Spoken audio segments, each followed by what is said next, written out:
Walking for today's video. Kailangan namin mag-walking everyday. Alam mo, parang bingin yung tenga ko. Gawa nung yung swimming pool ko kahapon.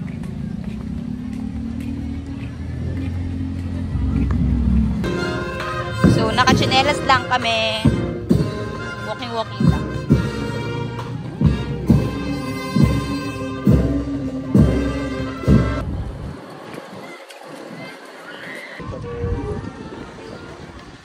Yan. Nagulat si Eunice. Sabi ko, may aquatic sa sa Muntinlupa. Sabi niya, saan doon? Sabi ko, sa likod mismo ng Muntinlupa Sports Complex. Ganun yung plot. Dapat naka-landscape every time mag-video sa YouTube. Sa video mo malalaman kung pumapayat ka na.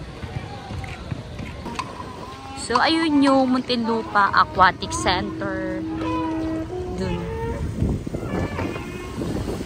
Check ko din yung front. Hindi ka papapawisan kasi sobrang hangin.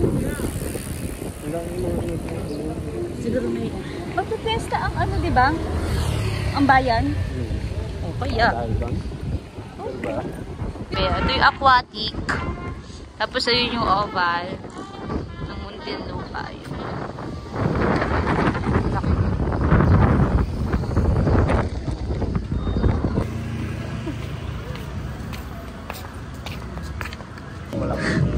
Hoy, grabe. Wala dito na tadaman. Okay.